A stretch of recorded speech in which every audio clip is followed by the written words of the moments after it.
I'd come to the realisation that alcohol had a hold over my life, and it wasn't the place in which I wanted to be, and couldn't really see a way out. I know you don't think you've got any strength in you whatsoever, but you have, because if you didn't have that strength, then you wouldn't be sat there and you wouldn't be 5 months sober. You are so special to me and probably a lot of other people across Worcestershire. You've impacted so many people's lives. Hi, my name's Cheryl and I am the Alcohol Liaison Nurse. I see patients that are alcohol dependent in A&E and on the wards, and I've got Sarah with me, who was a patient 6 months ago, who's going to share her story and how we met. Okay. Hello. So 5 months and a day it has been that I've been sober. I'd come to the realisation that alcohol had a hold over my life, and it wasn't the place in which I wanted to be, and couldn't really see a way out. Yeah, so I remember I came into A&E and I was seen by the mental health team, who very quickly identified the fact that I was withdrawing from alcohol. I was not happy. I was not happy that she clocked onto. I'd hidden this for so long. I'd hidden my alcohol dependency from everybody, and this lady spotted me from a mile off. I was fuming, absolutely livid with her. I thought, no, how have you must have been about a minute and a half of being in the room with her. So I met you up on the ward.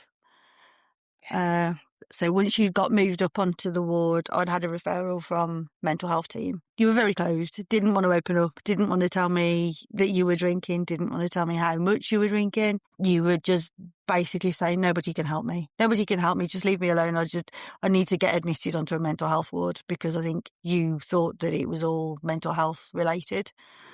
Yeah. So it took a while, just to kind of get you to open just a little. And then you told me about how much you were drinking.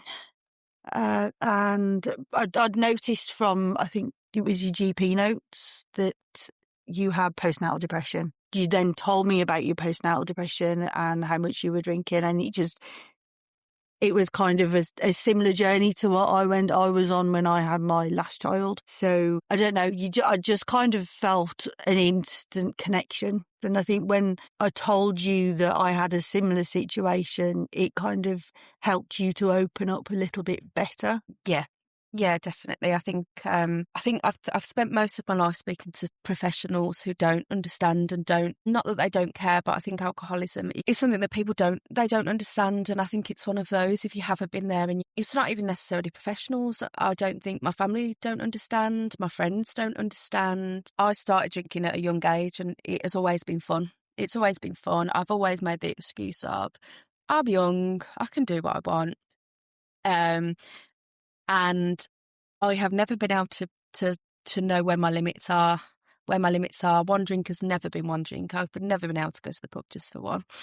And I think obviously that snowballed into when I had my son, and I thought having a child I might be able to just have a few. But unfortunately that isn't how being an alcoholic works. No matter what, an alcoholic and an addict, no matter what happens, or no matter what the outcome is going to be, enough is never enough. One is not enough, and no, one is too many, and 100 is not enough. I think the saying goes something like that. Maybe. I think so. I don't know. Something like that, maybe. But yeah, I didn't really want to speak to you, to be honest. No. I couldn't stand you. Oh no, it's nothing personal. I couldn't stand anybody who was asking, who couldn't fix me instantly. I wanted you to give me a tablet, and I wanted that tablet to fix my whole life problems that I have accumulated since a very young age. And I was angry. I was just angry at the world. I was angry at life. I was angry at my situation. And I was angry at you. How dare you notice the fact that I'm drinking too much? How dare you?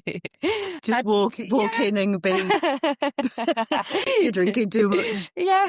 How dare you tell me I'm drinking too much? But no, and I think over the course of my stay there, Not even just my stay there. You are the one person that I speak to probably the most, and you're now the person that I call when I'm having a meltdown, because I know you'll be able to be like, just have a breath. Yeah. I think when you were on the ward though, or once you'd realised that I was only here to help, you thought that your only option, that initially you wanted to be admitted to a mental health ward, but I think then once you'd realised that it was the alcohol rather than mental health, you just thought that rehab was going to be your only option, didn't you? Yeah, I think I wanted you to send me to rehab because I was scared. I was scared of being back on the outside. I was scared of for me, my son wasn't taken into care, but he was taken into my sister's care, obviously, so that I could have my detox in hospital. 2 weeks didn't seem enough for me to go from drinking every day for the last 10 plus years to being without alcohol for 2 weeks and then being pushed back onto the outside world on my own. It was scary and I didn't want it. I wanted to be locked away in a rehab where I couldn't access alcohol because I thought that would be the only way that I would be sober. Yeah. And I'm still not quite sure how I'm sitting here 5 months sober, to be honest. It still shocks me, but I know as a whole I have to work on my sobriety every day. And I know regardless of whether I'm drinking or not, life is still hard. But today I don't have to pick up a drink on that, and that's a gift that you have given me. It's making me a bit emotional. You don't think you'll get me going. But yeah, I don't have to drink today. And when you said that, well, I think it was a bit of, oh yeah, we'll send you to rehab and we'll try a few different places. And I thought, she's pulling my leg. She's not even trying. I did try. I promise. So I went hell fierce to it, and I rang loads of rehabs. I did not want to go back into the real world. I felt really safe in hospital, but with you, I was happy to just listen to you. Well, be listened to by you. Does that make sense? Yeah. Because I don't tell you, or I'm never going to tell you what to do, because ultimately it's your sobriety, it's not mine. Yeah. And I think also because you were kind of understanding about the fact that my life is a bitch, and you do understand why I drink or I drank. And I have mental health problems. They're not singular problems. And I think that's why I was getting so frustrated, because I do have mental health problems, and now I'm in sobriety, I can identify those and they are being dealt with. But at that time I was being told, you don't have mental health problems, you've got an alcohol problem, you've got a dependency problem. But you were the one person that was like, oh yeah, you have an alcohol problem, but do you know what? You've got a lot of trauma, and it's okay. We can deal with it together. Now I am going to cry, I think. I think I might cry. Are you going to cry? No. Are you sure? Going back to what you said about not wanting to go to rehab, I think it's because you didn't know what was available on the outside for you. You thought once we'd got you detoxed here and leave you on your own with nothing. Yeah, I think it was a bit of that, really. I had, prior to this, I'd been to my GP and asked for help with my alcohol. They'd referred me to an alcohol liaison service, but I was going there and I was lying, and that's the reality of it. I was going into a service and I was lying because I didn't want to give up alcohol. Why would I want to give up the one crutch that I thought was keeping me safe, when in reality it wasn't? And it has taken me 5 months of sobriety to realise why I was drinking so much. After those 2 weeks, I knew nothing, and I still don't really know that much. I know that today I don't have to drink, but yeah, I didn't know what was out there, and my sobriety has been a whole series of different help methods. Is that the right support services? Yeah. So I do a relapse class. I'm part of a 12-step fellowship, and I do like nightly check-ins. I do weekly check-ins with you, and that's probably not part of the NHS service, but you stuck with me now. It is outpatient, telephone outpatients. But I do, sometimes it's a bit more than weekly, like more like daily texts. Yeah, but that's fine if that's what you need just to have someone go. It's going to be okay, or do this, or well, what do you want to do? Then just text me, that's fine. Yeah. Because that's why I'm here. I just didn't want to talk. I didn't want to open up. I didn't want to tell you how life was. I didn't want to admit any of that to myself. So why would I admit that to a stranger? Yeah. And the reality is, it's only once you start to admit that to yourself and to a stranger that you can do anything about it, I think, because whilst you're still in denial, and I know people might listen to this and be like, oh, well, do I drink a little bit too much? Who knows? You maybe Yeah. not. Nobody can tell you that you drink too much, and nobody else can tell you it's a problem. It has to be something that comes from within, I think. And if it's affecting your life, you're going to know about it. Yeah. And if you can't just have one glass of wine and it has to be 2, 3, 4, or you can't put the top on a bottle of wine and put it back in the fridge, then you know it's a problem. Yeah. I don't know why people would ever, when you go to somebody's house and they have half a bottle of wine in their fridge, just think, how did that get there? You can't buy half bottles of wine. What's it doing there? That is the reality of it for me. I would never have half a bottle of, like when people say, oh yeah, you used to cook your leftover wine in your spaghetti bolognese. What's leftover wine? That's what I want to know. And that's probably the state of which I should have realised that I had a problem with alcohol, but hey, we live and learn. You certainly do. But you've done really well. Thanks. Now you're going to make me buy. Yeah. You should be really proud because it's difficult. It's not easy. And I know sending you out into the big wild world after 2 weeks is hard because the easiest part is the detox that we gave you in the hospital, because all of the problems that you have or that you had or still have are still going to be there. But the one thing that we've taken away is your coping mechanism. So you've done so well.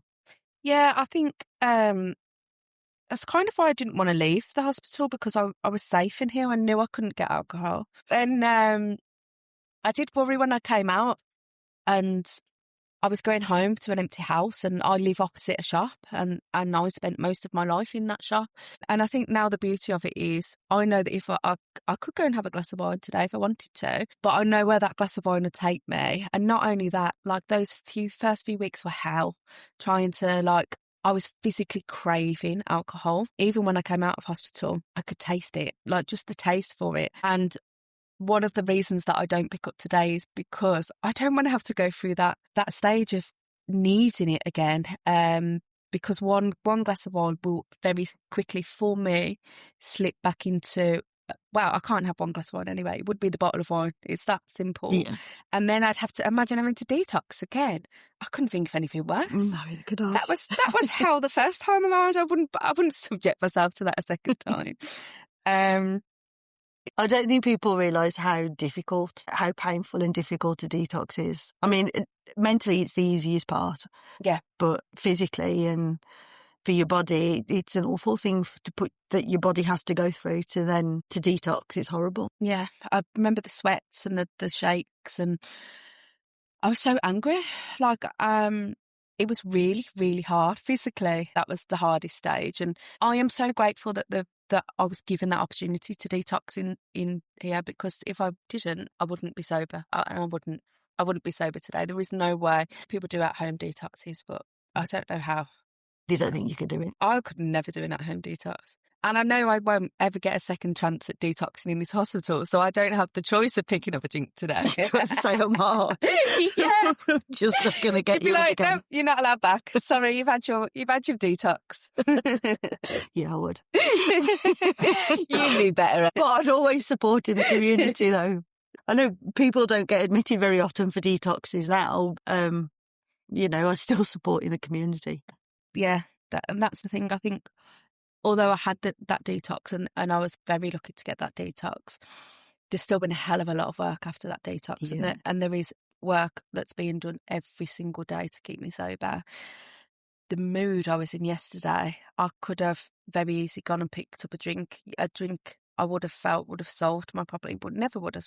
I know better today that a drink would not have solved those problems. No. It just would have made them bigger problems for today to deal with. but I have to work on it every single day to be able to make those decisions, because it is a choice. Once you're out of the stage of your cravings and your withdrawals and your body physically needing that alcohol, it's a mental fight.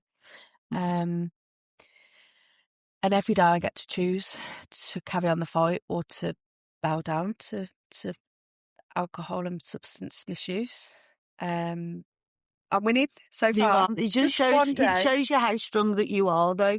Because I know you don't think you've got any strength in you whatsoever. At least you didn't.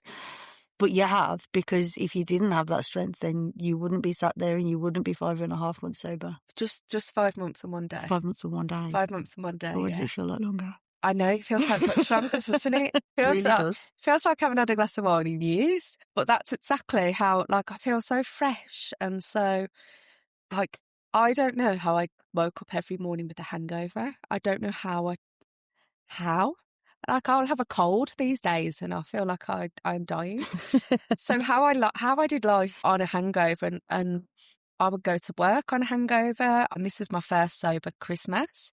So I did my son's birthday sober, I did Christmas sober, I did New Year sober. I'm about to do my birthday sober, but this year around I'll be on a 12-step fellowship meditation weekend. Are you going to Ireland, are you? No, I'm not going to Ireland anymore. I'm going to where am I going? Bristol? Oh, Gloucestershire. Okay. Something like that. And having a full meditation weekend over my birthday, which will be, I think it's going to be the first sober birthday I've had since I was probably about 13, 14. So that's a lot of drunken birthday. But it's going to be exciting. Yeah. I think that people don't realise that you can do that with AA either. Like, it's not just going to a meeting in a church hall and going, my name's Sarah, I'm an alcoholic. It's actually, they support you outside of the meetings, and they take you to the retreats and all sorts, don't they? Yeah, I mean, I've had more meals out and more social events. I mean, I've been bowling, I've been to gigs, I've been to church, I've been to curry nights. I went out for a curry night last weekend and didn't get in till like 11, 12 o'clock, and I'm in bed for 9 p.m. these days. That was like a full night out for me. And to be at a table full of people that are sober, and we are the loudest people in the room. We stay the longest, but nobody has got a drop of alcohol in them. It's also nice to be surrounded with people who understand, because that's the reality of it. And AA does bring a new social aspect to, because we can't sometimes go back to our old lives and expect things to change when we spend time with people who drink, and a lot of my friends do drink. We're all young. And everybody asks, oh, why don't you drink? Because, it's normal to have a drink, isn't it? It's not normal to not have a drink. If you can drink safely, go for it, do it, and have one for me. But for those of us who can't drink safely and can't have one glass, we do have to have that help. But it's okay. Yeah. I don't mind being an alcoholic today. It's okay. It saves me money. Let's put it that way. And it keeps me safe. Being an alcoholic keeps me safe today, because it means I'm not out doing things that are dangerous, driving around, starting fights, doing unladylike things. Today I get to be ladylike. I'm not ladylike, but I get to be ladylike if I want to be. You could choose to be ladylike if you wanted to. Yeah, I have that choice today. I think you choose to or not is beside the point, isn't it? Yeah. But you can if you want to. Okay, so obviously, loads about me.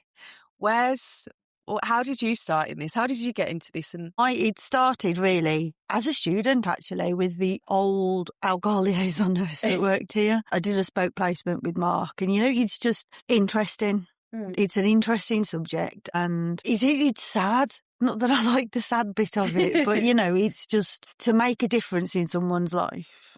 As like when you do nursing, you want to make a difference, but as an alcohol nurse, you get to know the person, and then when you make that difference in their life, it means so much. Like, to see you now, it just makes me smile. You make me cry, you make me laugh, and all the bits in between. I think people that are alcohol dependent, they kind of get forgotten or judged because of what they do.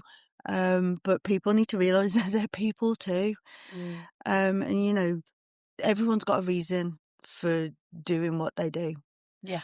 So that's why I wanted to do it. So I went from here and worked in Birmingham with the poisons department and the alcohol team there. And I wanted to come back here because this is where my story in healthcare started. And I wanted to be back home, basically. So the job came up for here, and here I am. So do you on your own cover such a vast area of alcohol dependent patients? I did last year, not last year, the year before. I covered all of it, like the whole of the trust, everywhere. But now I've got Jess over at the Alex now, which helps a lot. So we kind of split it. So if one of us is off, we'll then cover the other site. But I'm still seeing. I averaged it out to about 15 people a day.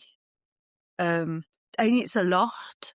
It's a lot for one person to take in, especially when you're taking in everybody's stories and everybody's feelings, and you get told a lot of personal things and a lot of hard things. A lot of my patients are homeless, and you know, that's what they're drinking because they're homeless, and then that brings on all of the other things that comes alongside it. So then, as well as detoxing, or you're then trying to figure out, well, where are we going to send them? Where are they going to go? You know, these patients, they've got infections, and you're sending them back out to the place where they're getting their infection from because they've got nowhere to live. What do I do?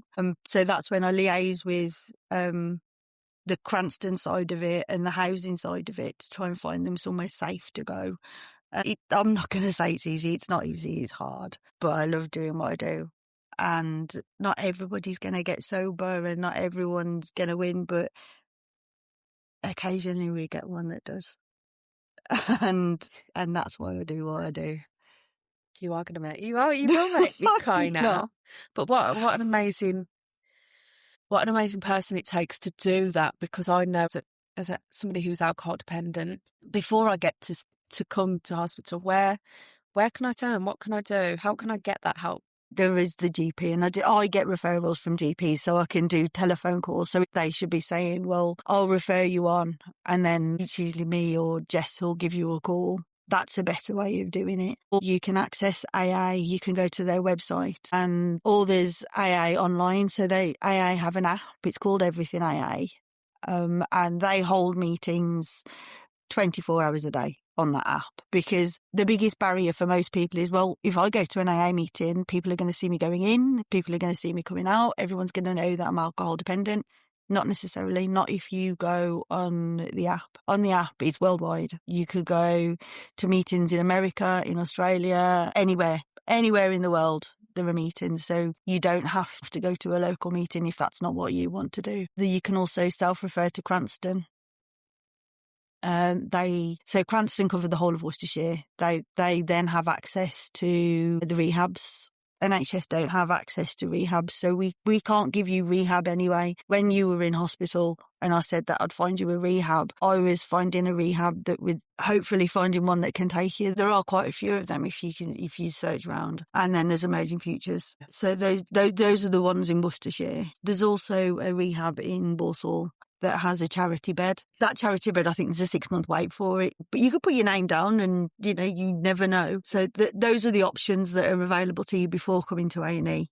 I remember you also got me to download an app called NHS Drink-Free Days. Yes, I did, and that counts. I got you to do that because you knew how much you were spending, and I said to you, it will tell you how much you save on a daily basis. Yeah. According to the NHS Drink-Free app today, drink-free days. So this basically works out from how much I put in that I would drink each day. So my progress is, I am 21 weeks sober, 153 days. My savings to date are 184,860 calories. So that's 818 chocolate bars. 818 chocolate bars I could have eaten for that many calories. So that's based off the fact that I was drinking 2 or 3 bottles of wine a night. So I've saved over £2,500 in 5 months.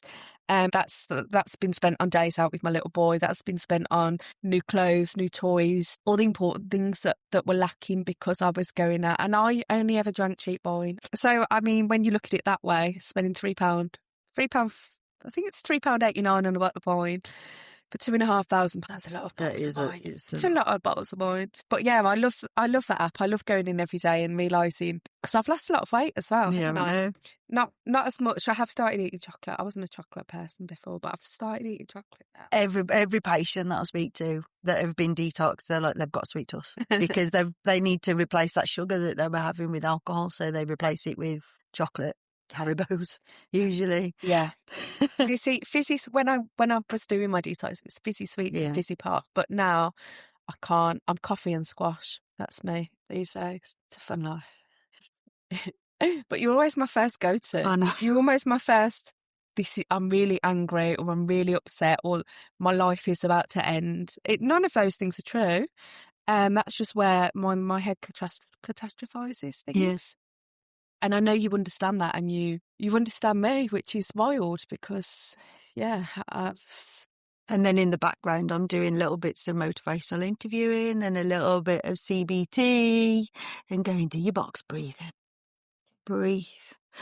Do you 5, 4, 3, 2, 1, and then you just kind of like, oh, yeah, if I did that. Yeah, that's what you told me.